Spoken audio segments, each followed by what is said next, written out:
O aroma do café fresco misturava-se ao cheiro rançoso do desespero no solar do barão de Itararé.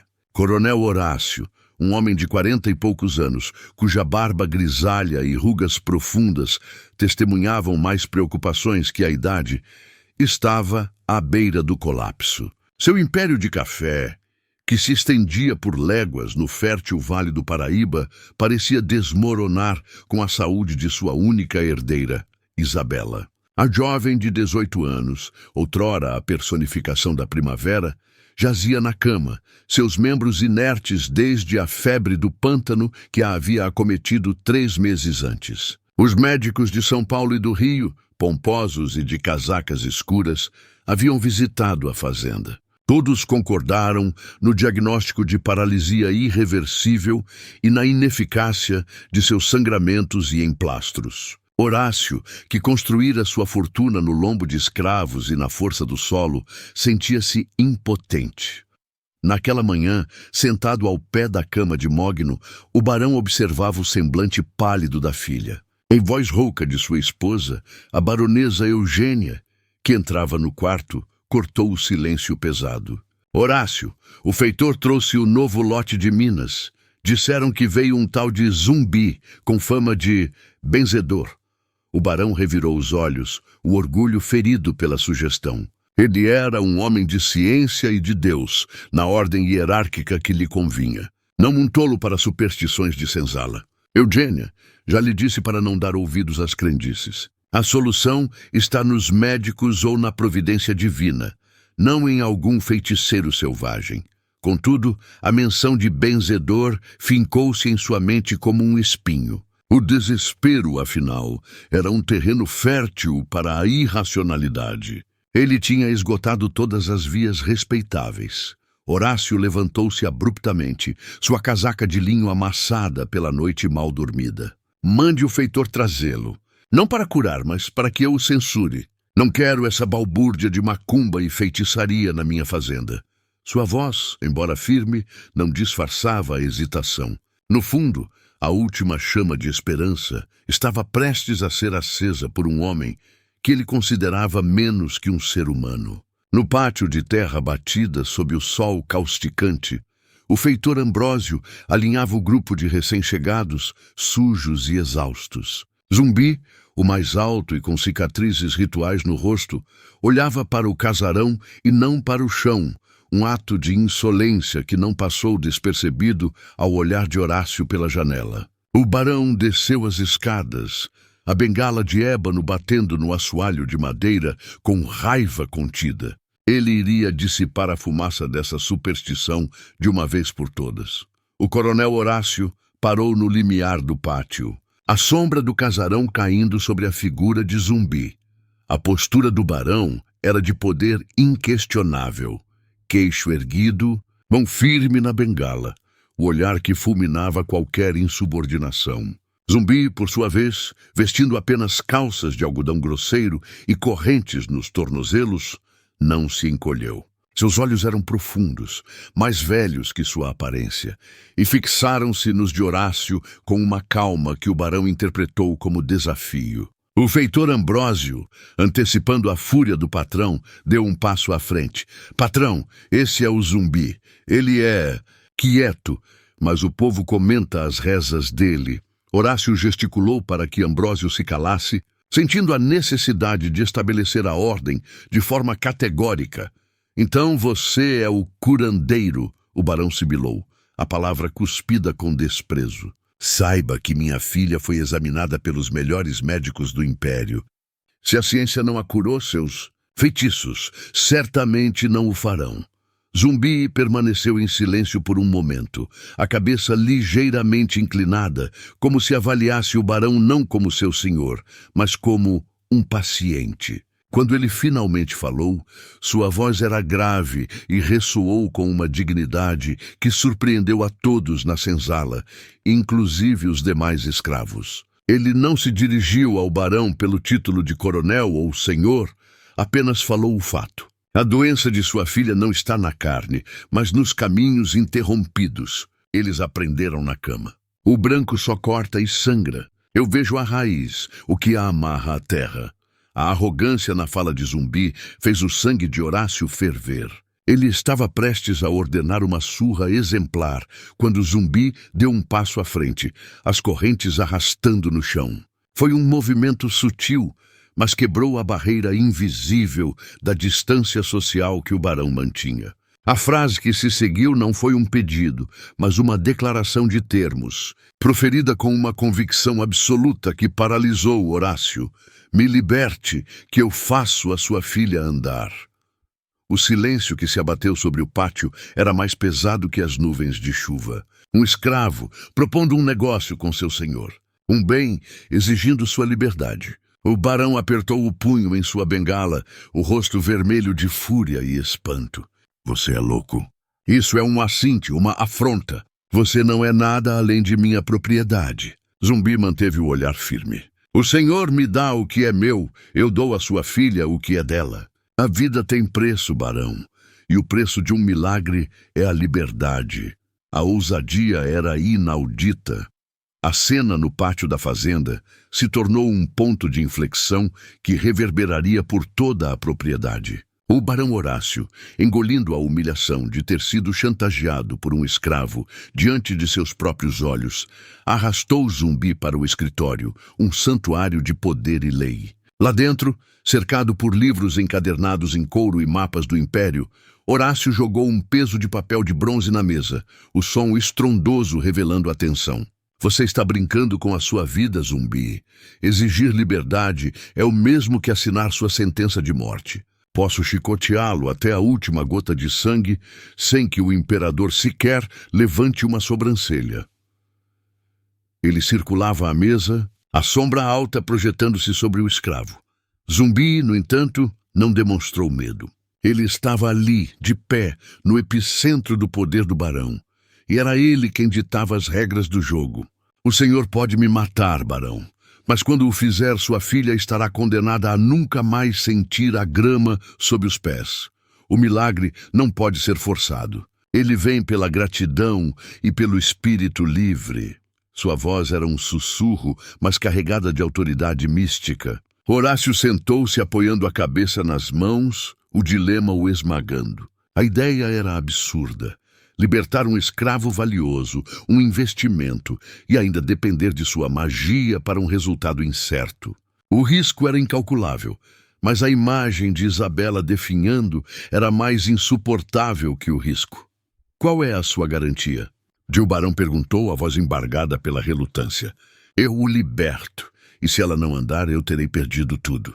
Zumbi sorriu, um leve movimento nos cantos dos lábios que não alcançou os olhos. A garantia, barão, é a minha vida. Se ela não andar até a lua nova, me amarre no tronco. E então mate-me. Minha alma não terá valor para o senhor, mas minha palavra terá. A proposta, embora ainda chocante, oferecia uma saída honrosa, ou pelo menos uma forma de aplacar sua raiva em caso de falha. Horácio ponderou a logística. Se o milagre acontecesse, a história seria abafada. Se falhasse, ele recuperaria seu poder através da punição. O trato foi selado com um aceno de cabeça. O barão enviou o feitor para buscar a baronesa e a mucama de Isabela, testemunhas de que o pacto, embora insano, era real. Naquela noite, a fazenda Itararé respirava um ar de expectativa tensa. Zumbi foi temporariamente liberado de seus grilhões e levado ao quarto de Isabela, sob a vigilância cerrada do barão e do feitor Ambrósio. O luxuoso quarto, com suas cortinas de seda e móveis europeus, contrastava drasticamente com a figura austera do escravo, que parecia indiferente ao Fausto. Zumbi não trouxe instrumentos médicos, nem bíblia, nem receitas. Apenas um pequeno saco de tecido que ele não abria. Ele pediu que todos saíssem, exceto a baronesa Eugênia e a mucama que cuidava da menina, Doralice. A cura não tolera a dúvida masculina, barão. Apenas a fé de uma mãe e a ajuda de uma irmã. Relutante, Horácio cedeu, permanecendo do lado de fora da porta, ouvindo cada ruído como um potencial perigo. Lá dentro, Zumbi acendeu um cachimbo com ervas de cheiro forte, que rapidamente preencheram o quarto. Ele não orou no nome de Cristo. Suas palavras eram em sua língua natal, um dialeto quimbundu, repetidas em um ritmo hipnótico. Ele começou a misturar em uma tigela de barro que havia pedido raízes trituradas, banha de porco e uma substância avermelhada que parecia argila. A cura começou com a música. Zumbi cantou, uma melodia grave e profunda que falava de florestas e rios, de deuses que caminhavam na terra. Ele então começou a massagear os pés e as pernas de Isabela com a pasta mal cheirosa, aplicando pressão em pontos específicos que a medicina havia ignorado. Isabela, que antes mal reagia, começou a tremer e a gemer, não de dor, mas de sensações que ela havia esquecido. O ápice veio quando ele se ajoelhou e começou a dançar no lugar. Um movimento circular lento, quase um transe. Ele chamava por Nzambi, por Nkice e por Mamãe Oxum, nomes que a baronesa nunca havia escutado. A fumaça, a dança e o canto criavam uma atmosfera de transe. Quando o Zumbi finalmente parou, pingando suor e ofegante, ele olhou para Isabela. O corpo está pronto, senhora. O espírito precisa escolher o caminho. A cura não seria instantânea. Zumbi impôs uma condição. Ele voltaria a cada noite, mas durante o dia ele deveria ser tratado como um homem livre, pois seu axé não podia ser contido por correntes. O dia seguinte foi de caos silencioso na fazenda Itararé. Pela primeira vez na história da propriedade, um escravo andava livremente pelo pátio, desacorrentado, observando a rotina do trabalho forçado com olhos de espectador.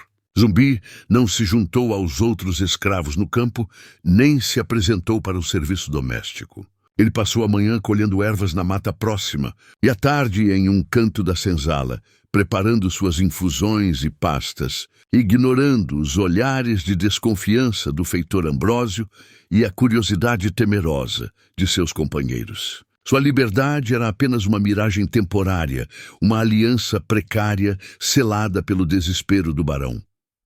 Horácio, por sua vez, vivia em um estado de irritação contínua.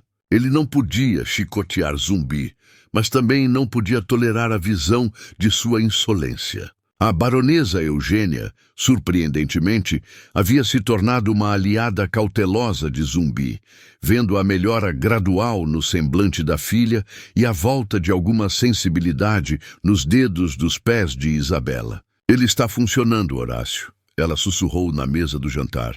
Isabela dormiu sem gemer de dor e ela comeu quase a tigela inteira. O barão apenas resmungou, temendo que a cura se concretizasse. O milagre o obrigaria a cumprir a promessa. Um pensamento que o enchia de ódio e ressentimento. A tensão social na fazenda era palpável. Os escravos viam em Zumbi um messias, um homem que desafiou o poder e se manteve de pé. A fofoca se espalhou. Se Zumbi andasse livre, a liberdade poderia ser uma moeda de troca para todos. Isso era perigoso. O feitor Ambrósio, leal ao orgulho do barão, passou a vigiar Zumbi de perto, buscando qualquer pretexto para punição. Ele via na liberdade de Zumbi uma erosão de sua própria autoridade. Certa noite, Ambrósio tentou intimidar Zumbi, ameaçando jogá-lo no tronco por ter pisoteado uma plantação de inhame. Zumbi apenas olhou para ele e disse com a mesma calma do desafio inicial: "Você pode me prender, feitor, mas se eu não puder caminhar livremente, o espírito da cura será sufocado e sua sinhá continuará deitada." Ambrósio recuou, hesitante. O barão havia deixado claro. O tratamento deveria continuar, não importando o custo temporário à disciplina da senzala. O peso do futuro da fazenda agora repousava sobre os ombros de um homem que a lei considerava como um animal. O tempo se arrastava entre a esperança e o medo. Isabela, sob o tratamento de Zumbi, começou a mostrar sinais claros de melhora. Os dedos de seus pés se moviam. A cor voltava ao seu rosto e ela tentava erguer os braços. Zumbi havia ensinado a ela uma série de alongamentos e massagens, combinando sua sabedoria ancestral com a pura obstinação física. A lua nova estava a apenas 3 dias de distância, o prazo final do acordo. Naquela noite, Zumbi realizou o que chamou de o último chamado. Ele pediu que Isabela fosse levada para o jardim sob a luz das estrelas. O barão, a baronesa e Doralice a carregaram em uma liteira improvisada. Zumbi havia cavado um pequeno buraco na terra e o cobrira com um tecido branco, cercando-o com velas acesas. O ritual era ainda mais elaborado que os anteriores. Ele acendeu fogueiras com ervas aromáticas e começou a tocar um pequeno atabaque feito de cabaça. O ritmo era contagiante, e as palavras em Kimbundu saíam como um rio torrencial, invocando as forças da natureza e da linhagem de Isabela. Ele pediu à baronesa para pegar a filha no colo e caminhar 3 vezes ao redor da fogueira, enquanto ele cantava. A baronesa hesitou, mas a devoção à filha era maior que seu preconceito. Enquanto caminhavam, Zumbi começou a borrifar o corpo de Isabela com uma infusão fria, cheiro de arruda e água de rio. No ápice do ritual, Zumbi parou, ajoelhou-se diante de Isabela e disse em português claro: "Seus caminhos estão abertos, moça. Você está livre para ir." Ele então se virou para o barão. "Agora, barão, é a escolha dela. Ela escolhe a cama ou o chão." O barão estava imóvel, a respiração presa na garganta. Ele via em Zumbi não um curandeiro, mas um feiticeiro, e o medo de estar negociando com o diabo para salvar a filha o atormentava. Sua fé era testada. O silêncio após o ritual era absoluto. Isabela, que parecia ter saído de um transe, olhou para os pés, depois para Zumbi, e com uma força que ninguém sabia que ela tinha, lentamente estendeu as mãos para a cadeira de balanço próxima. Ela se arrastou para fora do colo da mãe e, apoiando-se na cadeira, tentou ficar de pé. A cena durou o que pareceram horas. Seus joelhos tremeram, mas ela não caiu. Ela estava de pé pela primeira vez em meses. A notícia de que Isabela estava de pé varreu a fazenda como um incêndio. O barão Horácio, testemunha ocular do milagre, deveria estar exultante, mas estava consumido por uma fúria fria. Isabela andava devagar, apoiada em uma bengala, mas andava. O preço era devido. Zumbi havia cumprido sua parte do acordo, e agora o peso da promessa caía sobre o barão, esmagando seu orgulho e sua fortuna. Na manhã seguinte, Horácio convocou Zumbi para o escritório, desta vez sozinho. O barão estava sentado, os papéis de alforria em cima da mesa, um tinteiro aberto ao lado. "Você me venceu, Zumbi", ele admitiu a voz baixa e amarga. "Minha filha está de pé. Aqui estão seus papéis. Você é um homem livre." Ele empurrou os documentos, esperando ver a alegria no rosto do ex-escravo. Zumbi, no entanto, apenas apanhou os papéis, examinou-os e os guardou no peito. Seu rosto permanecia sereno. "A liberdade é a recompensa", Zumbi disse. "Mas a verdade é a cura completa." Ele revelou que o problema de Isabela não era mágico, nem totalmente físico, mas uma combinação de má circulação e trauma. "A minha magia, barão, é o conhecimento das ervas e dos corpos, que o senhor chama de feitiçaria, porque é do meu povo. A liberdade que pedi foi para que o meu espírito, o espírito da cura, não fosse contaminado pela escravidão, para que eu pudesse curar sem o medo de ser chicoteado se falhasse." Ele não era um feiticeiro, mas um curandeiro com profundo conhecimento de fisiologia e botânica. O barão sentiu-se duplamente traído. Não apenas cumpriu uma promessa absurda, mas também descobriu que a magia que temia era apenas a ciência de um homem que ele havia desumanizado. Horácio, num último esforço para salvar sua dignidade, ofereceu a Zumbi um salário para que permanecesse na fazenda como médico particular de Isabela e, quiçá, da senzala. Zumbi balançou a cabeça. "Minha liberdade não é negociável, barão.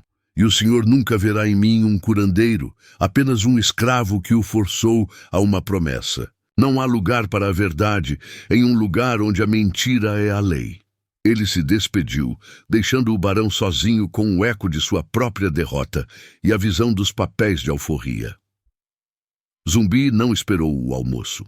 Com os papéis de alforria seguros, ele deixou a fazenda Itararé, não fugindo, mas caminhando com a dignidade que a liberdade lhe conferia. O feitor Ambrósio tentou impedir, mas o barão, observando da sacada, apenas acenou com a mão uma rendição silenciosa. A cena foi testemunhada por todos os escravos. Um deles tinha negociado e vencido. A semente da insubordinação, fertilizada pelo ato de Zumbi, havia sido plantada. Nos anos seguintes, a vida na fazenda mudou de forma sutil, mas irreversível. Isabela se recuperou totalmente. Casou-se com um engenheiro e se mudou para a capital. Mas ela nunca esqueceu Zumbi.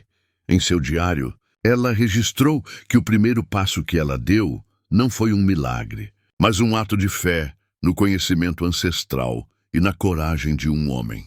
O barão Horácio nunca mais foi o mesmo. Sua autoridade estava manchada. A história da negociação era sussurrada nas senzalas vizinhas. Ele se tornou mais rígido, mais cruel, numa tentativa desesperada de restaurar a ordem, mas o medo de que outros escravos pudessem exigir sua liberdade como preço por algum milagre se tornou uma sombra constante. A fazenda, embora ainda produtiva, perdeu seu brilho. O café continuava a ser colhido, mas a ausência de um único homem livre havia quebrado a lógica implacável da escravidão naquelas terras. A promessa, embora cumprida, custou ao barão muito mais do que a perda de um escravo valioso.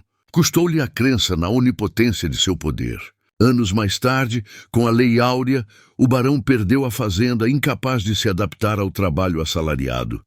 Zumbi, por sua vez, encontrou refúgio em um quilombo na Mata Atlântica. Ele se tornou o pai de santo e curandeiro da comunidade, ensinando sua medicina ancestral e sua filosofia de que o corpo só se cura quando o espírito está livre. Ele não se tornou um revolucionário em busca de vingança, mas um símbolo de resistência.